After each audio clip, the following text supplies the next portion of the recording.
We stand now between two Memorial Days. This week we commemorated Yom HaShoah, and next week we'll have Memorial Day, Yom HaZikaron for the fallen soldiers. But they're very different. Yom HaShoah deals with those who were killed, victims of just being Jewish. Yom HaZikaron, however, deals with soldiers who died al Kiddush Hashem. But it's not just for the fallen soldiers who died trying to protect Am Yisrael. It's to commemorate every single soldier who ever put on a uniform, who risks his life.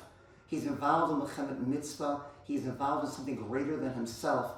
He is Mekadesh Shem Shemayim, and he's not just dying al Kiddush Hashem, he is living al Kiddush Hashem. This week we're going to read Parashat Kedoshim. Now often when we think of Kedusha, we put it together, Kedusha Tahara. He lives al pi Kedusha Tahara. But they couldn't be more different. Think about Tahara. Every single person is born pure.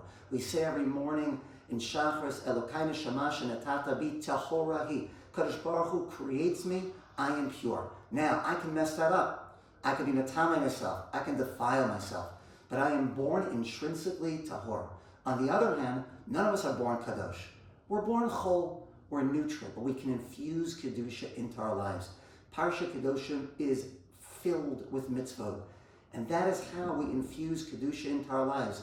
We have mitzvot that are tzliot ba'aretz, depend upon land, those that are not. We have mitzvot that are ben adam l'chavero, ben adam l'makom, ben adam la'atzmo. We have all types of mitzvahs, but all of those mitzvahs infuse Kedusha into our lives. Think about the bracha that we say. Every time we do a mitzvah, we say, Asher kiddishanu b'mitzvotam. Kadosh Baruch Hu added Kedusha. We add Kedusha into our lives through the performance of mitzvot. But it's not just mitzvot. The Ramban, famous Ramban in Parashat Kedoshim, tells us that one could be Mekayim all the mitzvot and still be despicable in the eyes of God. Naval b'Reshut HaTorah. Despicable in the eyes of the Torah. Why? Because it's not just about technically fulfilling the mitzvot. We have to look at the bigger picture. When we read through the Torah, we can understand what Ratzon Hashem is. And therefore, even if there is no specific mitzvah, one should certainly act in accordance with the will of God. And therefore, I want to just end with one last idea.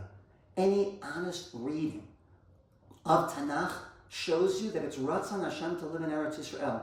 I don't need to get into the technical arguments about the mitzvah of making Aliyah. If we're honest readers of Tanakh, you see that it's Ratzon Hashem. This was Mizrahi's banner cry, Am Yisrael, Be'eretz Yisrael, Al Pi Torat Yisrael. This is what it's all about. The nation of Israel, in Eretz Yisrael, living according to Israel.